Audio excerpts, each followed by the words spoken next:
Meus amados, vamos abrir nossa Bíblia na carta aos Hebreus, capítulo 12.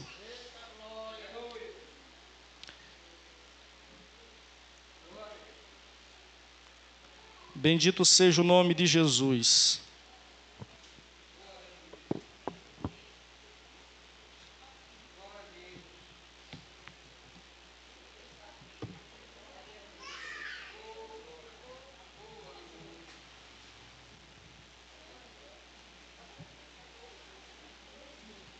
Hebreus capítulo 12, versículo 23.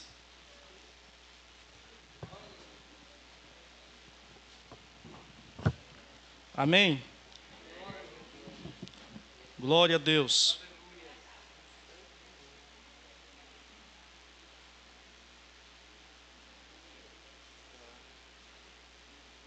Vamos ler a partir do versículo 22 e o verso 23.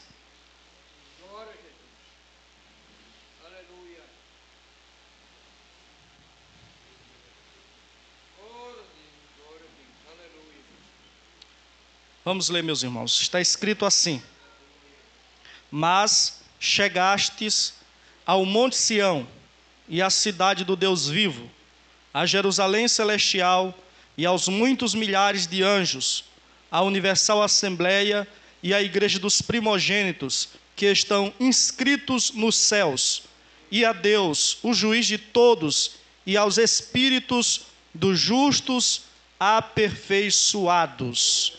Amém? Oremos. Bendito Deus, nós te agradecemos por esta palavra e te pedimos que o Senhor nos dê graça para entendermos a tua palavra e os teus ensinos nesta noite. Meu Pai querido, abençoa cada irmão, abre o entendimento de cada um dos teus servos, para que eles possam compreender e entender, Senhor, este ensino de hoje, no nome de Jesus. Amém.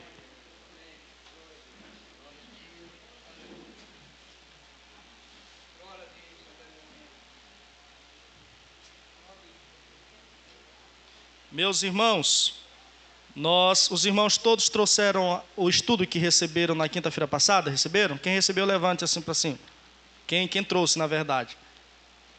Tá, muito bem, a maioria dos irmãos trouxeram. Se algum irmão aí não trouxe, se puder ficar perto de alguém que trouxe, tá? Se bem que ainda temos algumas cópias aqui.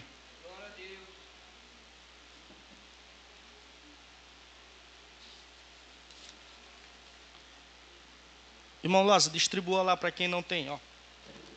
O senhor vai? Isso. É os aspectos da igreja. É esse aí. Glória a Deus.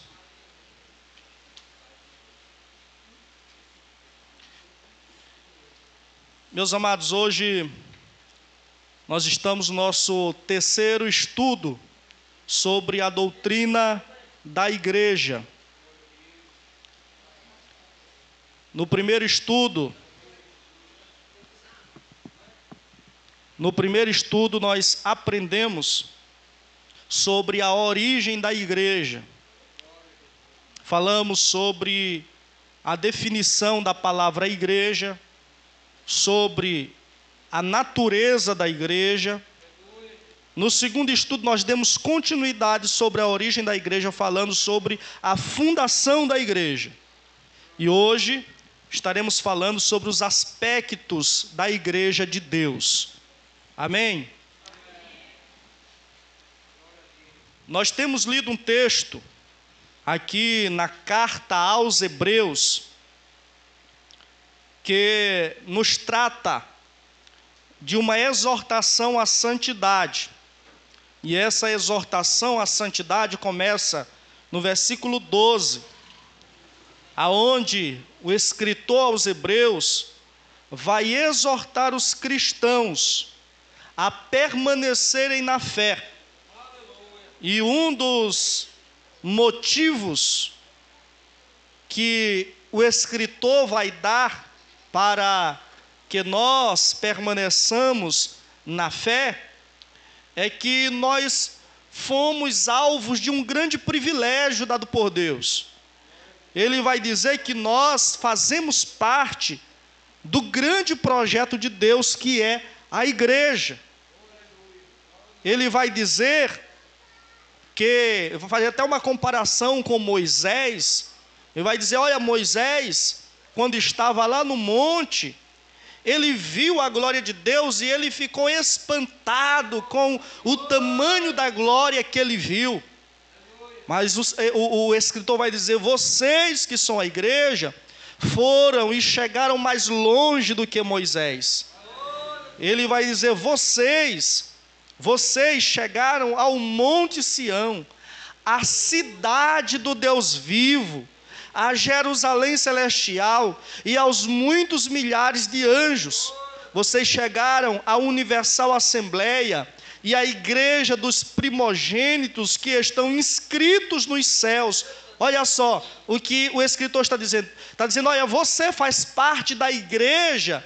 Você faz parte não simplesmente do hall de membros de uma igreja terrena, mas você faz parte de uma igreja onde o nome dos que fazem parte dessa igreja estão inscritos no hall do céu, estão escritos nos céus. Vocês chegaram ao Deus vivo, o juiz de todos, e aos espíritos dos justos aperfeiçoados. Então aqui nós temos um dos aspectos da igreja. Um dos aspectos da igreja que mais daqui a pouco nós iremos falar de forma mais aprofundada sobre ele. Então hoje nós vamos falar sobre ao menos 6 aspectos da igreja de Deus. Vamos ver aqui o primeiro tópico: a igreja local e a igreja universal. Amém, irmãos? Amém. Os irmãos podem repetir comigo: a igreja local e a igreja universal. Vamos ler o que está escrito aí, amém? No 3, 1, 2, 3. Quanto ao espaço, a igreja pode ser local ou universal. Ela é local quando um grupo de irmãos se organizam sob a direção de um pastor ou bispo para formar uma congregação num bairro ou uma grande comunidade em uma cidade. Mas é universal no sentido de que a igreja do Senhor não está restrita apenas a um local ou uma denominação em específico, pois ela é formada de todos aqueles que em todos os lugares invocam o nome do Senhor. Vejam essa diferença bem clara no seguinte versículo. 1 Coríntios 1, 2. Daqui a pouco iremos ler. Isso aqui está me atrapalhando. Meus amados, nosso primeiro tópico vai falar aqui de 2 aspectos importantes sobre a igreja de Cristo. Tá? Quais são esses 2 aspectos importantes sobre a igreja de Cristo que você precisa ter em mente? Que nós, como parte da igreja, precisamos conhecer. Então, esse primeiro aspecto fala sobre o lugar onde a igreja está. Amém? O lugar onde a igreja está estabelecida. Então, nesse sentido, quando diz respeito ao espaço, ao lugar onde a igreja está estabelecida, a igreja pode ser local, como ela também pode ser universal. Amém? A igreja é local e é também universal. O que é uma igreja local? Uma igreja local é esta que nós estamos vendo. É esta que nós podemos interagir. É a igreja onde você congrega. É uma igreja, é um grupo de irmãos que se reúnem, se organizam num determinado local, como nós já lemos aqui, que tem um pastor e se reúnem ali num bairro ou numa cidade para adorar a Deus juntos. Isso é uma igreja local. A igreja local, ela tem alguns aspectos físicos. Por exemplo, ela tem um templo para adorar a Deus. Ela tem estruturas, cadeiras, né? Tem bebedouro, algumas têm ar-condicionado, poltronas para os irmãos sentarem. Tá? Então, a igreja local se refere muito mais a esse aspecto físico da igreja. É a igreja que você consegue tocar, que você consegue ver. Para ficar bem claro, a igreja local é a igreja onde você está, onde você congrega, aquela igreja que você consegue interagir com ela. Então, nesse sentido, nós podemos dizer que a Assembleia de Deus, Congregação Peniel, é uma igreja local. Amém? Mas a igreja de Deus, ela não é só local. Ela também é o quê? Universal. O que significa universal? Universal é algo que está em todo mundo. Nós não podemos achar que só a nossa igreja que é a igreja de Deus. Não. A igreja de Deus, ela está espalhada em todo o planeta Terra. Aonde houver alguém que adora a Deus, que segue a Cristo, que crê e obedece à palavra de Deus, e ali há um grupo de pessoas que fazem assim, um pastor que lidera aquele rebanho, que conduz aquele rebanho, ali também há uma igreja. Então, quando junta várias igrejas local, né? Aqui tem uma igreja local, lá no Japão tem igreja local, Estados Unidos tem igreja local, China tem igreja local, em todos os continentes do mundo, quando junta todas as igrejas locais, nós temos a igreja universal. Mas não é a igreja universal do Bispo Macedo, é a igreja universal no sentido bíblico. Amém? Porque quando a Bíblia fala de igreja universal, está se referindo ao conjunto, à assembleia de todos os salvos do mundo, de todos os crentes, de todos aqueles que invocam o nome de Cristo. Então, nesse sentido, nós não podemos achar que somente a nossa congregação ou somente a nossa igreja é a igreja de Deus. Esse é o problema das seitas, dos movimentos heréticos, porque a igreja existe há mais de 2000 anos. Começou com os apóstolos de Jesus. Começou com Pedro, Tiago, João, os apóstolos do Senhor Jesus, os 12. Aí, no século 20, surge um grupo, dizendo assim, não, a igreja verdadeira somos nós. Espera aí, e os que ficaram para trás não era igreja? Quer dizer que agora que apareceu a igreja verdadeira?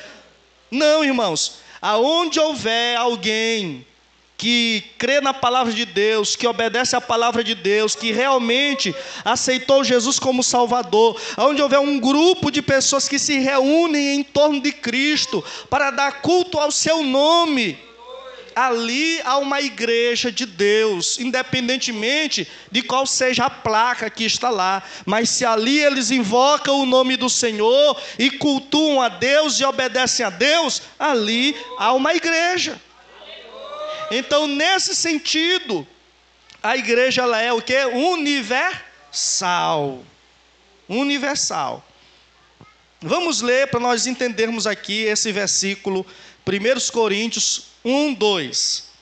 Capítulo 1 e o versículo de número 2. Para nós entendermos nesse único versículo, fica bem clara a distinção entre igreja local e igreja universal. Ó, o que está escrito aqui. Todos encontraram? Amém? Diz assim, ó. A igreja de Deus, eu vou ler aqui a partir do versículo 1, para não ficar sem sentido. Diz assim, ó. Paulo, chamado apóstolo de Jesus Cristo, pela vontade de Deus, e o irmão Sóstenes, a igreja de Deus que está em Corinto. A igreja estava onde? Em Corinto. Então, se ela estava num local, numa cidade chamada Corinto, então é uma igreja local. Então aqui nós já temos o primeiro aspecto da igreja, uma igreja local. A igreja de Deus que está em Corinto, aos santificados em Cristo Jesus, chamados santos, com todos, olha só, com todos os que em todo lugar invocam o nome de nosso Senhor Jesus Cristo, Senhor deles e nosso. Então olha só, Paulo primeiro se refere a uma igreja que está em Corinto, que está num local específico, mas ele também se refere a um outro aspecto da igreja que está em todo lugar. Amém, irmãos? Então, nós não somos uma seita, é por isso que nós somos uma igreja, porque nós reconhecemos que a igreja de Deus também está no meio dos batistas, a igreja de Deus também está no meio dos presbiterianos, a igreja de Deus também está no meio da CCB, a igreja de Deus está em todo lugar. Aonde houver crentes sinceros que cultuam a Deus, ali está a igreja de Deus. Amém, meus amados? Aqui nós temos passagens que falam da igreja no sentido local. Coloquei bem aqui, ó. Aqui temos uma lista de passagens bíblicas que falam só de igreja local. Você pode também ver, que eu até me esqueci de colocar aqui, mas o livro de Apocalipse, nos primeiros 3 capítulos, fala muito de uma igreja local. A igreja de Deus, escreve, João, a igreja que está em Éfeso, escreve a igreja que está em Tiatira, escreve a igreja que está em Pérgamo. Tudo isso é nome de cidade, onde a igreja estava. Amém, irmãos?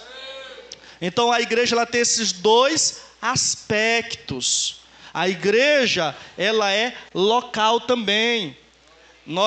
Por que é importante você saber disso? Que a igreja tem um aspecto local e ela tem um aspecto universal. Porque tem um movimento aí chamado de movimento dos desigrejados. E enquanto eu tiver boca para falar, eu vou falar contra eles. Tá? Porque é um movimento herético que tem surgido no meio cristão, que diz assim, que você não precisa se congregar num lugar para você fazer parte da igreja, que você sozinho é a igreja. Mas quando nós vemos para a Bíblia, nós vemos Paulo, nós vemos Pedro, nós vemos João se dirigindo a uma igreja que se reunia num lugar. Um grupo de irmãos que tinham pastores, tinham bispos, tinham presbíteros, tinha diácono. Havia uma organização que se reunia num lugar. Amém? Então é importante você saber disso.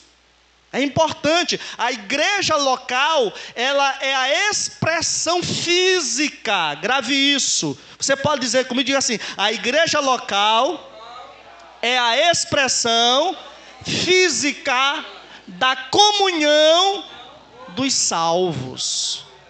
Amém, irmãos? Então, quando nós aceitamos Jesus, nós passamos a ter comunhão com Jesus. Uma comunhão espiritual com Jesus. A Bíblia diz que antes nós estávamos separados de Deus. Então nós temos comunhão com Jesus. Só que nós não estávamos só separados de Deus. A Bíblia também diz que nós estávamos separados uns dos outros.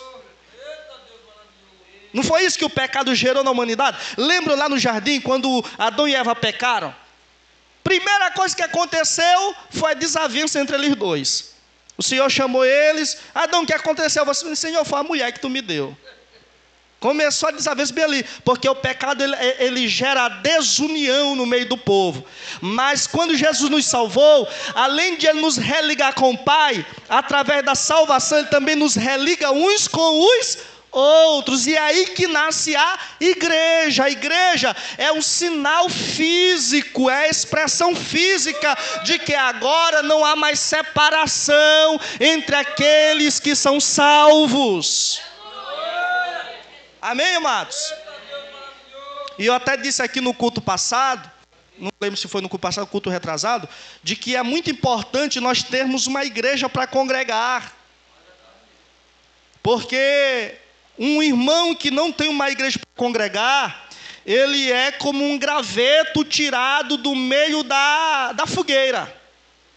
Os irmãos que gostam de assar comida aqui no fogareiro sabem, ou que gostam de assar na lenha, tira um graveto e deixa de lado. Vamos ver quem vai apagar primeiro. Se é a fogueira ou se é o graveto que se separou. É o graveto que separou, vai apagar primeiro, vai virar carvão, vai virar cinza, porque não está junto ali com os outros. Assim é o crente que não congrega. Ele não tem vida, ele não tem força para caminhar, para continuar na fé. Rapidamente ele está pecando, rapidamente ele está frio, está desviado. Então diga comigo nesta noite, diga assim, a igreja local é essencial para a minha caminhada cristã. Glória a Deus. Mas eu não preciso ter comunhão só com a minha igreja local. Eu também preciso ter comunhão com outras igrejas que estão em outros lugares. Se eu identifico que aquele irmão, ele obedece à palavra de Deus, ele é temente a Deus, ele realmente já nasceu de novo, ali é uma igreja séria, nós também vamos dar a paz do Senhor para eles e vamos chamá-los de nossos irmãos em Cristo.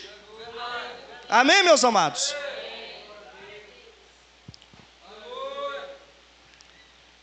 Glória a Jesus. Glória ao Senhor Jesus Cristo de Nazaré. Glória ao Senhor Jesus. Então, igreja local e igreja universal, os dois primeiros aspectos da igreja. Mas também há mais outros dois aspectos da igreja. Diga comigo: igreja visível e igreja invisível. Muitas vezes a gente faz parte da igreja visível, mas não faz parte da invisível. Tem muita gente aqui que faz parte da igreja visível, mas não faz da igreja invisível. O que é a igreja visível? Vou ler aqui para os irmãos entenderem. Quanto à sua realidade, a igreja pode ser visível ou invisível. O primeiro aspecto é quanto ao seu espaço, ao local. O segundo aspecto é quanto à sua realidade. Quanto à sua realidade, a igreja pode ser o quê? Visível ou invisível. A igreja visível é formada por todos aqueles que, através da confissão de fé e do batismo, são reconhecidos e tidos como membros de uma comunidade cristã. Como a gente sabe que um irmão faz parte de uma igreja? Quando a gente vai lá no caderno, no hall de membros da igreja, no caderno da membresia da igreja, e está lá, fulano de tal foi batizado no dia tanto dos tanto. Parte da igreja, através do batismo, através da confissão, quando ele vem na frente: eu quero aceitar Jesus como Salvador, então a partir de hoje você faz parte da nossa igreja.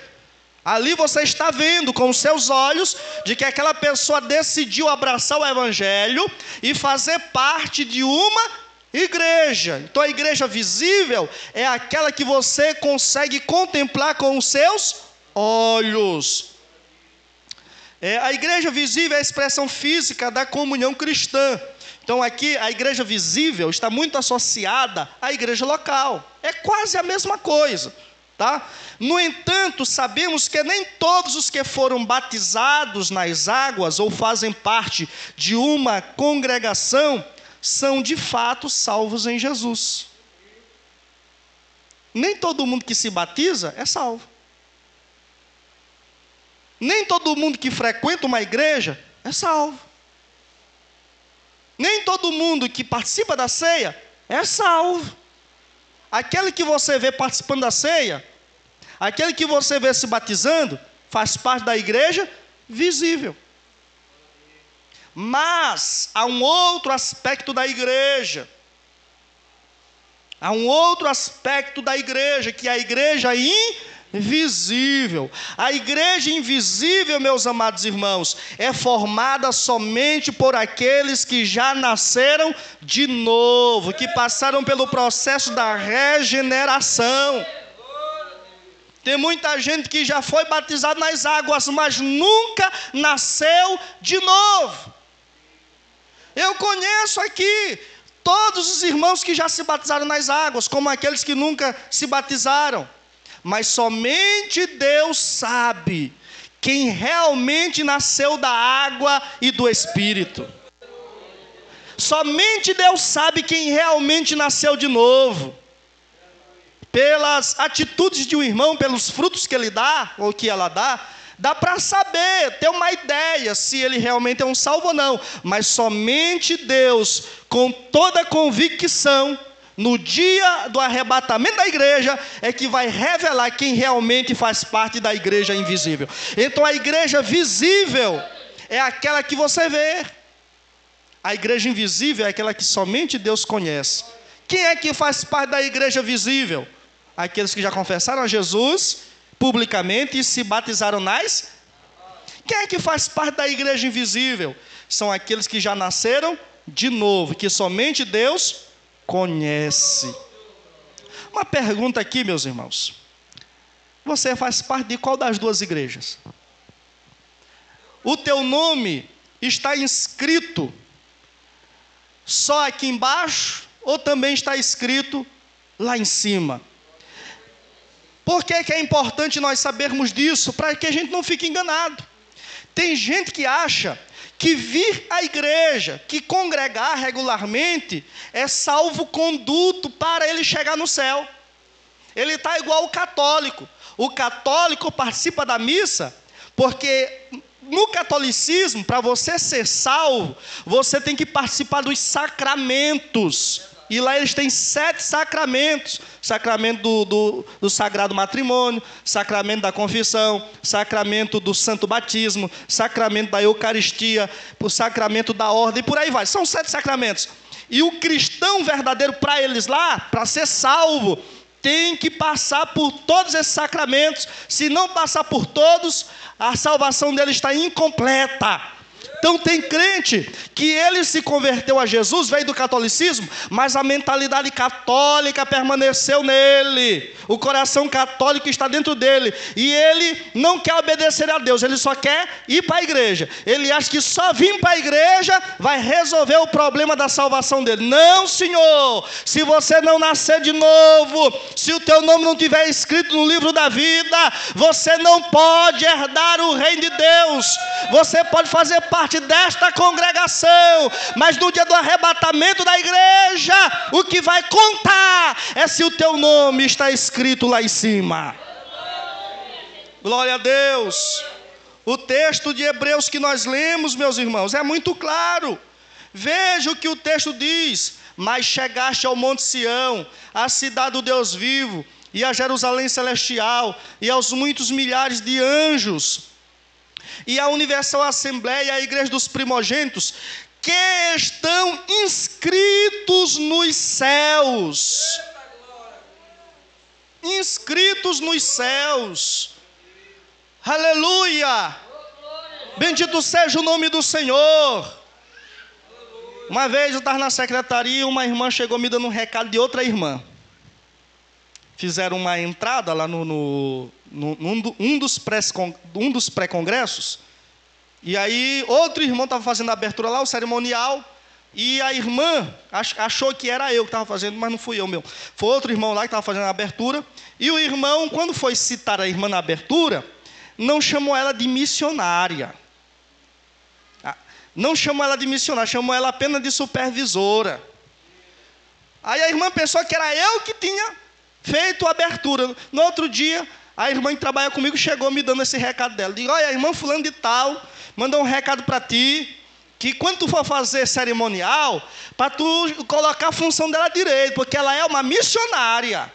E ela até tirou a carteirinha do bolso dela e mostrou aqui: olha, isso aqui é a minha credencial de missionária. Diga para o irmão Fabrício, para ele me respeitar, que eu sou uma missionária.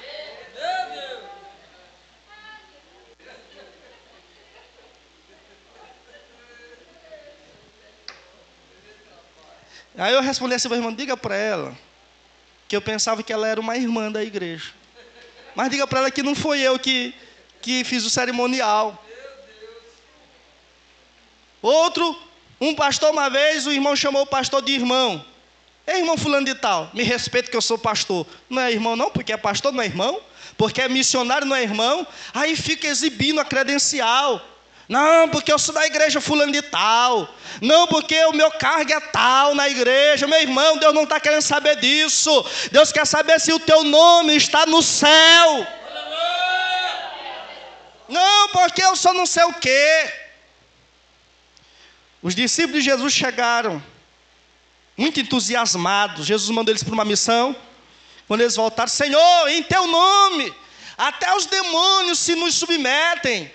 Jesus repreendeu eles e disse: olha, vocês deveriam estar alegres, não porque os demônios se submetem a vocês, vocês deveriam se alegrar porque o nome de vocês está escrito nos céus. Glória a Deus, irmão. Se você tem o nome escrito no céu, levante a mão. Se você faz parte da verdadeira igreja, levante a mão. Aleluia. Só congregar não resolve. Só o batismo não resolve. Só vir nos domingos para a igreja não resolve. Tem que ser salvo, tem que ser regenerado, tem que nascer de novo. Glória a Deus.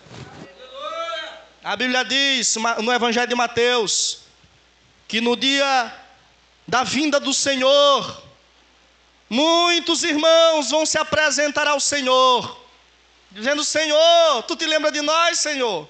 Em teu nome, Senhor, expulsamos demônios. Em teu nome fizemos maravilhas. Aleluia, em teu nome profetizamos. Aleluia, e a Bíblia diz: e o Senhor dirá para eles naquele dia: apartai-vos de mim, porque eu nunca vos conheci. Irmão, você sabe o que é você passar 30 anos numa igreja, você abandonar toda a sua mocidade, não ir numa festa, não jogar uma bola, não se prostituir, não beber um conhaque, não beber uma cachaça, você passar 40 anos da sua vida enterrado numa igreja, para quando você chegar diante de Deus, Deus dizer: eu não te conheço. O teu pastor naquele dia poderá dizer: não, mas eu conhecia. Não, aqui vale é quem eu conheço, não é quem o pastor conhece. Irmão, não se preocupe se o pastor te conhece ou não. Se preocupe se você é conhecido lá em cima. É lá que você tem que ser conhecido. Tem muita gente enganada na igreja. A igreja não salva. A igreja é importante na nossa caminhada, é essencial. Todo verdadeiro salvo vai congregar, vai fazer parte de uma igreja, mas o que salva é nascer de novo, é se arrepender dos seus pecados, é mortificar o velho homem, é vencer a velha natureza, é viver uma nova vida em Cristo, é deixar Cristo mandar na tua vida, é deixar Cristo habitar no teu coração. É isto que salva o homem da perdição eterna. Aleluia, aleluia. Você precisa ter o seu nome escrito lá em cima, meu irmão. Você precisa ter o seu nome escrito lá em cima.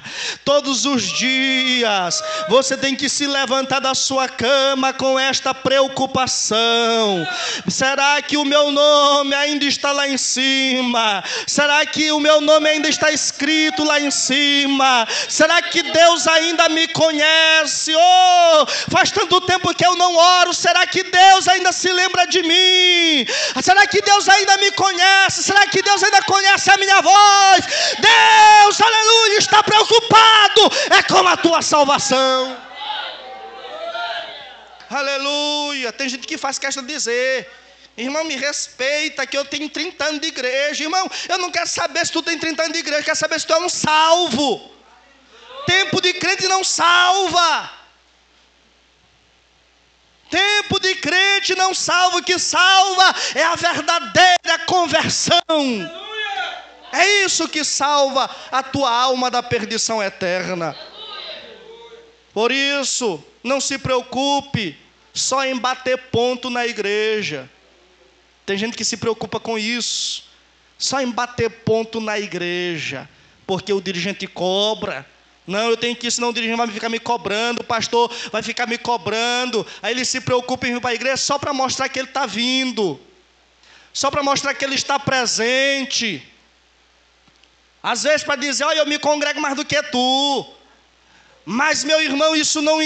Claro que isso é importante, mas você não deve se congregar com essa mentalidade. Você deve buscar com afinco, com desejo ardente no seu coração, agradar a Deus com todas as suas atitudes. Não se preocupe só em bater ponto aqui na terra e esquecer de bater ponto no céu. O teu nome está lá.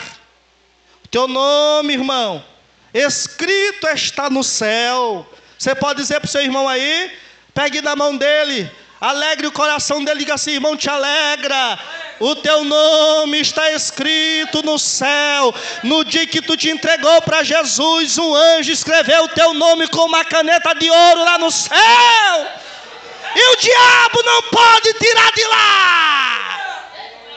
O diabo não pode tirar a tua salvação. Glória a Deus. Jesus disse aos discípulos: alegrai-vos, porque o nome de vocês está no céu. Mas a igreja tem outro aspecto. Terceiro aspecto da igreja, quanto ao seu estado. Quanto ao seu estado.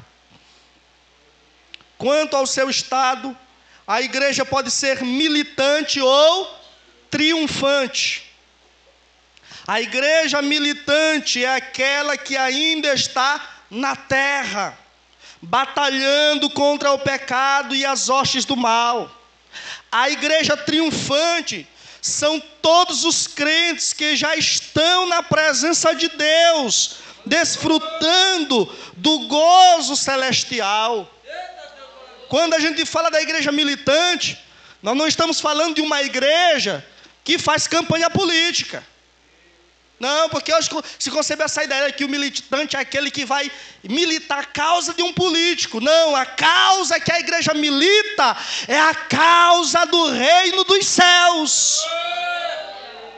É a causa do reino dos céus. A palavra militante tem a ver com militar, alguém que está batalhando, alguém que está guerreando. Pegue na mão desse crente mais uma vez do seu lado aí. Não quero ser chato, mas diga para ele, nós estamos num culto, aleluia, diga para ele assim: irmão, você é a igreja, por isso você precisa batalhar, batalhar, batalhar, batalhar. Deus te chamou não para ficar de braços cruzados, Deus te chamou para batalhar.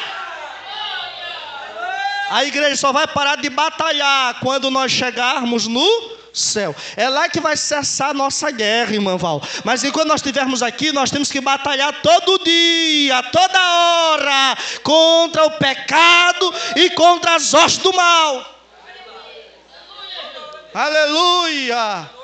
Bendito seja o nome do Senhor. Vamos ler 1 Timóteo capítulo 6. Glória a Jesus.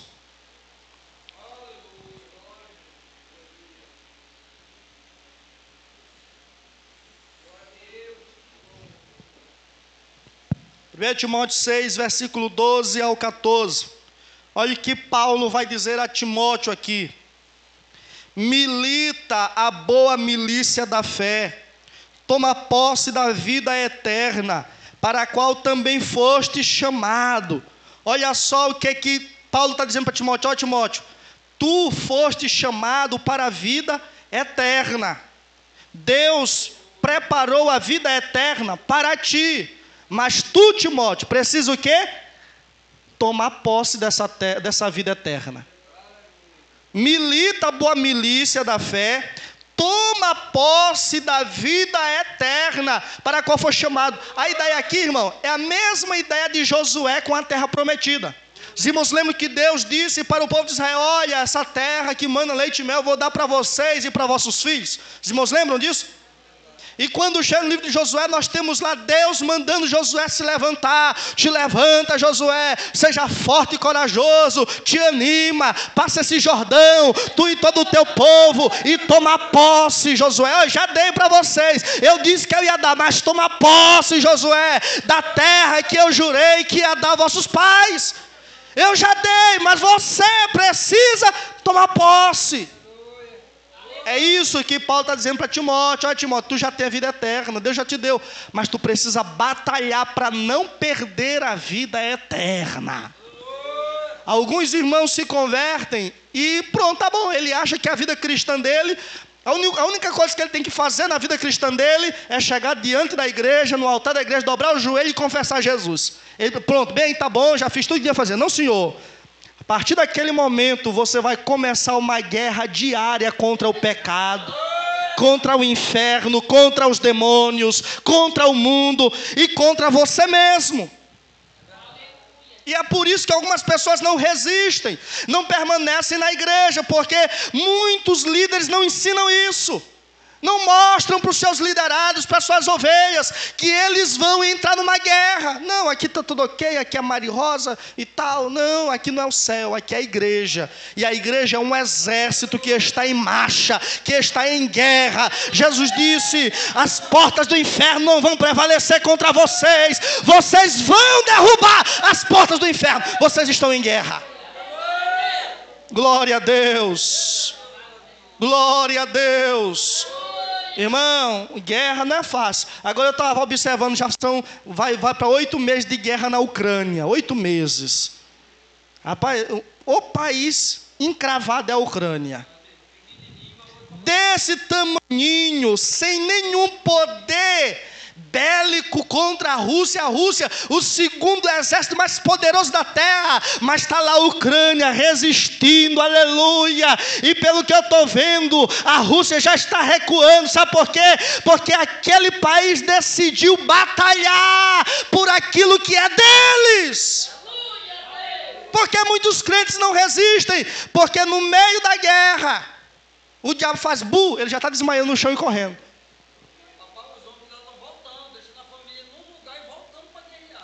É assim que Deus quer ver a igreja, batalhando. Não se entregue para a doença, não se entregue para o pecado, não se entregue para a frieza, não se entregue para a mornidão, não se entregue para a tristeza, não se entregue no meio da guerra. Quem fica parado no meio da guerra, a tendência é morrer. Mas Deus não te chamou para morrer, Deus te chamou para a vida eterna. Batalha pela vida eterna. Milita a boa milícia da fé. Toma posse da vida eterna, para a qual também foste chamado, tendo já feito boa confissão diante de muitas testemunhas. O que Paulo está dizendo? Olha, tu já fez tua confissão diante de muitas testemunhas. Agora milita, batalha, vai para a guerra, vai para cima, não recua. A vida cristã é uma guerra. A vida cristã é uma guerra, irmão, você precisa saber disso. Jesus disse para os discípulos, no mundo vocês terão. Glória a Deus. O texto continua, mando-te diante de Deus, que todas as coisas vivifica, e de Cristo Jesus, que diante de Pôncio Pilatos deu testemunho de boa confissão, que guardes este mandamento sem mácula e repreensão, até a aparição de nosso Senhor Jesus Cristo, a qual a seu tempo mostrará o bem-aventurado e único poderoso Senhor, Rei dos reis e Senhor dos senhores. Glória a Deus. Aquele é até o versículo 14, né? Até aqui. Muito bem. Então o que Paulo está dizendo aqui para Timóteo é o seguinte: olha, Timóteo, eu te mando que tu guarde este mandamento. Que mandamento? De não parar de militar. Paulo está dando um mandamento. Timóteo, milita a boa milícia da fé. Toma posse da vida eterna, para a qual foste chamado. Até quando, Paulo? Até o aparecimento de nosso Senhor Jesus Cristo. Paulo está dizendo, até o aparecimento de Jesus, até a vinda de Jesus, a igreja vai estar na guerra. Até a vinda de Jesus, a igreja vai estar batalhando. Até a vinda de Jesus, o crente vai estar lutando. Irmão, não vai melhorar não, irmão. Esse mundo aqui pode ter alguns momentos de bonança, mas a tendência é cada vez mais a guerra ficar densa. Porque quanto mais se aproxima o dia do julgamento, mais o diabo tem pressa e mais ele se levanta contra o crente, mais ele se levanta contra a igreja. Mas Jesus te deu poder, Jesus te deu graça para você resistir ao mal. Vamos ver o que está escrito em 2 Timóteo, capítulo 2. 2 Timóteo 2, versículo 3 ao versículo 5. Sofre, pois, olha o que Paulo está dizendo. Paulo está mandando Timóteo sofrer. Daqui seu relógio, só para ficar olhando aqui. Paulo está mandando Timóteo sofrer. Irmão, tu veio para a igreja pensando que tu não ia sofrer. Você veio para o lugar errado. Você tem que ir para Disney, porque a igreja é lugar de sacrifício, igreja é lugar de sofrimento, porque o Senhor da igreja padeceu por nós. 2 Timóteo capítulo 2, verso 3 em diante. Sofre, pois, comigo as aflições, como bom soldado de Cristo. Paulo está dizendo, um bom soldado sofre. Um bom soldado tem que estar preparado para o sofrimento. Irmão, eu fico muito zangado quando eu vejo um crente neném. Um crente que já tem tempo para estar ensinando os outros. Um crente que já tem tempo para estar ajudando os outros que estão fracos. E esse crente com 10 anos de crente, 20 anos de crente, ainda tem que estar carregando ele nas costas. Porque ele não aprendeu a ser um bom soldado. Tem medo de tudo.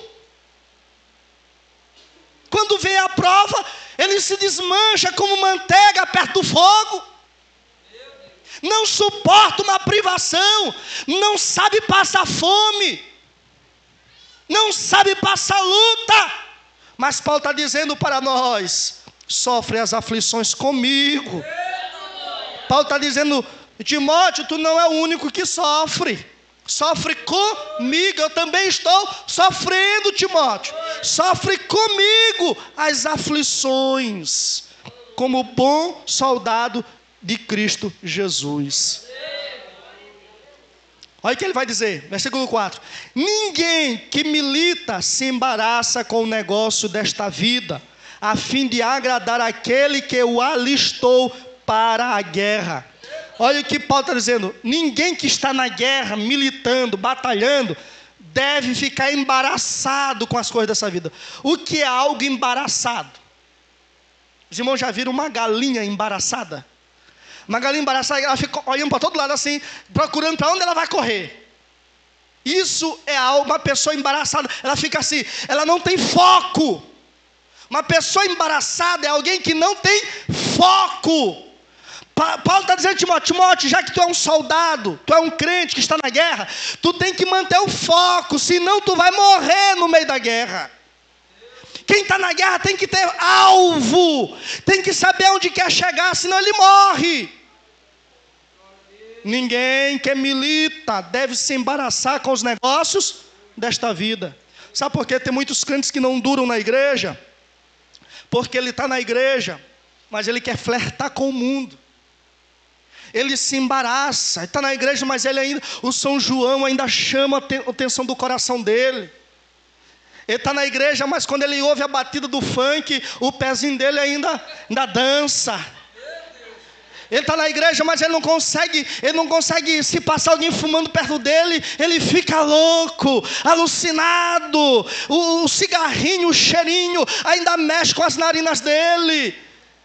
Está embaraçado. Quando ele olha uma quadrilha, um bumba meu boi, ele dá vontade de ir lá olhar. Está embaraçado com os negócios desta vida.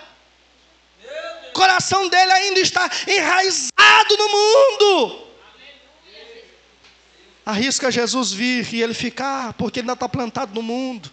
Não se embarace. Diga para esse crente que está do seu lado, diga, meu irmão, se tu não quiser morrer na guerra, mantenha o foco. Olhe para Jesus, olhe para o alvo, saiba onde você quer chegar, não se embarace.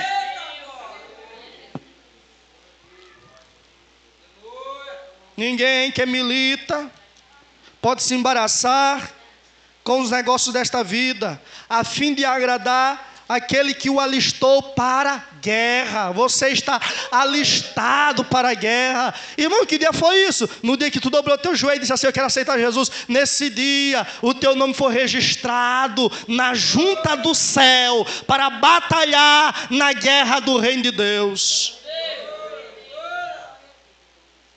Já pensou um soldado no meio de uma guerra ficar jogando videogame? Você já viram algum soldado no meio da guerra ficar mexendo no celular?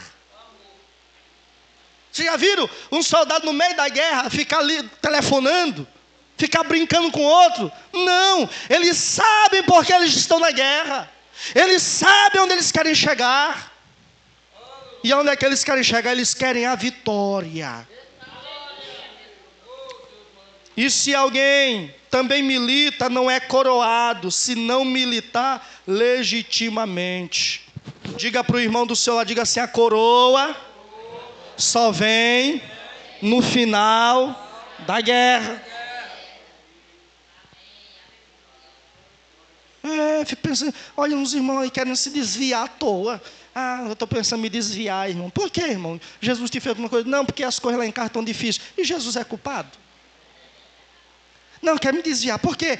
Porque os irmãos da igreja não me visitam, não gostam de mim. Irmão, tu está um soldado muito fraquinho. Tu tem que te fortalecer. Tu tem que te animar. Tu tem que te levantar, porque o diabo está procurando um crente assim. O diabo está procurando um desse jeito. Para ele cortar o pescoço, para ele devorar e levar a alma para o inferno. Não espere, irmão, na guerra é cada um por si, Deus por todos. Quando os anjos foram tirar Ló de Sodoma e Gomorra, porque Deus ia destruir a cidade com uma chuva de saraiva. Os anjos do Senhor chegaram na casa de Ló, disseram: arruma a tua bagagem, tu, tua mulher e tuas filhas, e sai das pressas daqui, sai correndo e não olha para trás. Não, mas deixa eu arrumar aqui, não sei o quê, me dá mais um tempinho. Olha, cuide, escapa-te pela tua vida. E a Bíblia diz que para ele sair de lá, porque tem gente que está tão apegado aqui, que ele não está nem aí se está vindo, ele não está nem aí se Jesus está vindo, ele não está nem aí se Deus vai destruir este mundo, ele não está nem aí com o juízo final, ele quer saber que ele está ganhando dinheiro, que ele está folgando, que ele está pecando aqui, está bom demais para ele. E o anjo está dizendo: corre, escapa-te. Não, deixa eu arrumar aqui primeiro, devagarzinho, como se nada tivesse acontecendo. A Bíblia diz que o anjo teve que pegar na mão deles e sair arrastando. No meio do caminho, a embaraçada mulher de Ló, a crente embaraçada com os negócios desta vida, olhou para trás. Deus destruindo tudo, ela com saudade, com saudade de Sodoma. Sodoma era a terra do pecado, era o mundo. Que saudade do mundo. Morreu. Os israelitas que Deus tirou do Egito, quando estavam no meio do deserto, ficaram com saudade das cebolas do Egito, das carnes do Egito. No Egito a gente passava a prova, mas tinha carne que Faraó mandava para nós, tinha cebola que a gente plantava e comia, morrer tudo no deserto. Meu irmão, ou tu desce do muro, ou tu não é crente de verdade. Deus não suporta crente embaraçado. Deus não suporta crente sem alvo, sem foco. O profeta Elias chegou para o povo de Israel e disse: até quando vocês vão cochear entre dois pensamentos? Se vocês querem Deus, sirvam a Deus. Se vocês querem servir a Baal, sirvam a Baal, se decidam. Deus, Jesus falou para a igreja de Laodiceia: olha, tu não é nem quente nem frio, tu é morno, porque tu é morno, eu vou te vomitar da minha boca. Ninguém que milita na boa milícia da fé deve se embaraçar com os negócios desta vida. Não se embarace, meu irmão. Não se embarace. Efésios capítulo 6, versículo 10 em diante, diz que nós estamos numa guerra. Não temos que lutar contra a carne e contra o sangue, mas contra os principados e as potestades que estão nos lugares celestiais. Você está numa guerra, numa luta. Não se embarace. Não perca o foco.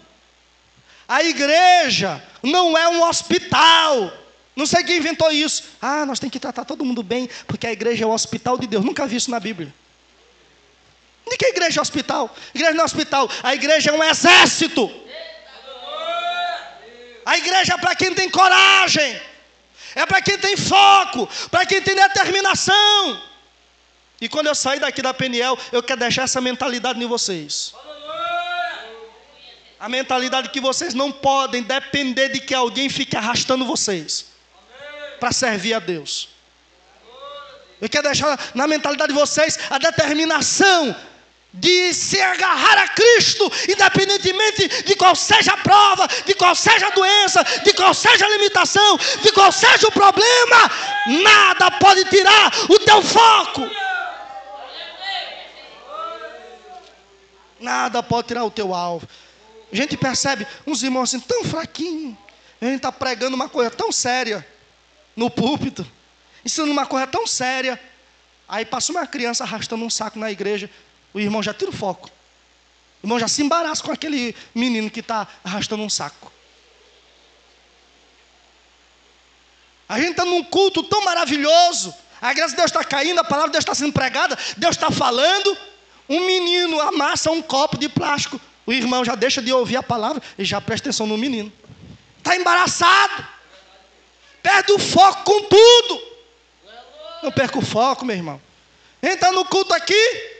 Aí passa um maluco na rua, falando alto. Aí, irmão, olha para trás. Pare com isso, meu santo. Não perca o foco daquilo que é importante. Um segundo que você se distrai, é uma palavra abençoada que você perde para a sua vida. Glória a Deus. Não se distraia, não perca o foco. A Bíblia, por que estou falando isso? Talvez você está ouvindo eu falar isso, talvez você pense que não é nada. Mas a Bíblia diz, no capítulo 13 de Mateus, fala sobre a semeadura. A parábola do semeador. Eis que um semeador saiu a semear. E a Bíblia fala de uma semente. A semente lá é a palavra de Deus. O próprio Jesus vai dar a explicação. A semente é a palavra de Deus. Tem uma semente lá que cai à beira do caminho. E vêm os pássaros e comem a semente. Aí Jesus vai dar a explicação. Vai dizer, olha, essa semente que caiu à beira do caminho é a pessoa que recebe a palavra, mas ela se distrai e o diabo vem e rouba a palavra do seu coração. O distraído nunca se fortalece na fé, porque ele não tem foco. O distraído nunca vai viver experiências poderosas com Deus, porque ele não tem foco. Ele começa a fazer uma campanha hoje, não, vou orar, a partir de hoje, vou orar 30 minutos. Chega a hora da oração, mas hoje vai passar o capítulo daquela novela. Eu não posso perder a novela, no horário da minha oração. Aí ele deixa a oração, vai para a novela, não tem foco. Começa-se uma campanha, não termina a campanha, começa a campanha, no meio por fim começa a faltar, não participa mais da campanha. Não tem foco, não tem determinação. Deus está procurando pessoas que tenham determinação para servi-lo. Porque a igreja de Deus não pode se embaraçar, porque ela está militando. Ela está numa guerra, numa luta contra o mal. Essa é a igreja de Deus. Ela é militante. Ela está batalhando contra o mal, contra o pecado. Você está lutando contra o pecado, irmão? Você pecou menos hoje do que ontem? Você pecou menos hoje do que ontem? Ou você nem se preocupou em fazer as contas? Você já conseguiu vencer o hábito de falar muito? Você já conseguiu vencer o hábito de mentir? Você já conseguiu vencer o pecado do engano? Você já conseguiu vencer o pecado de comprar e não pagar? Você realmente está batalhando contra o pecado? Temos que vencer o pecado, porque estamos em guerra contra ele. Há alguns irmãos que o diabo nem se preocupa em brigar com ele. Há alguns irmãos, o diabo nem se preocupa em batalhar contra ele, porque ele mesmo se vence. O pecado dele mesmo vence ele, destrói ele. O pecado, o diabo não faz movimento algum.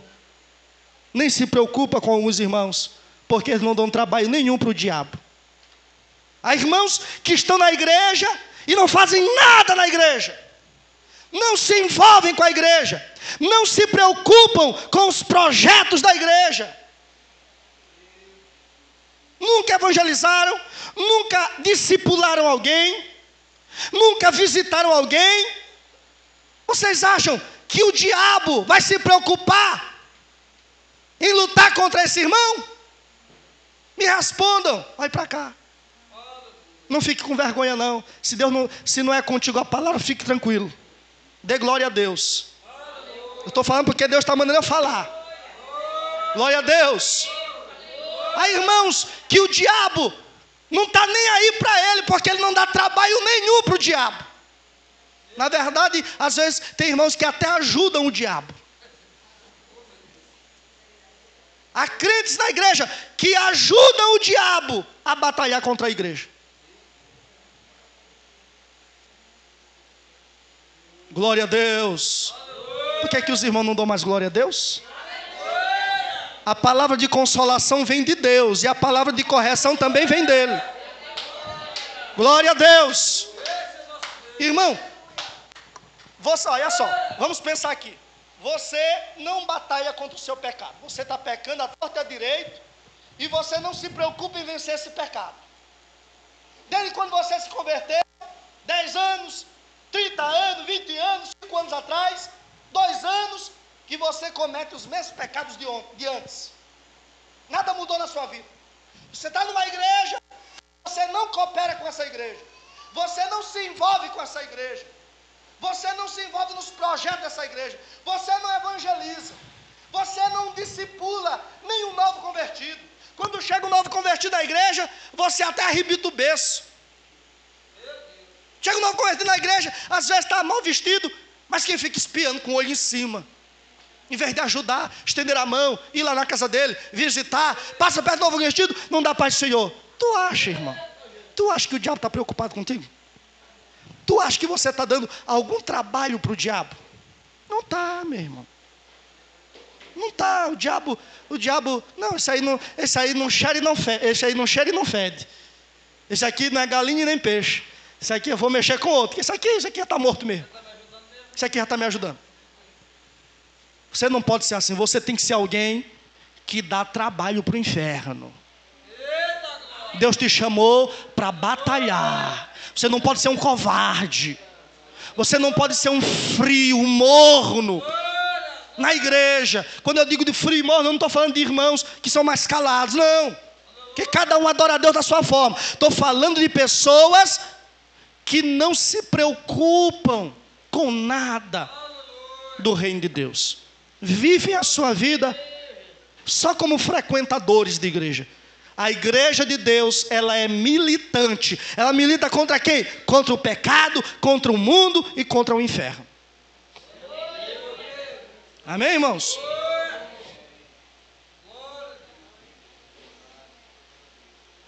Mas a igreja, ela também é triunfante. A igreja foi chamada para vencer. Glória a Deus. Pegue na mão do seu irmão aí, diga para ele, diga: você foi chamado para vencer. Diga uma palavra de vitória sobre a tua vida, porque você faz parte da igreja de Deus. A igreja de Deus foi chamada para triunfar, meu irmão.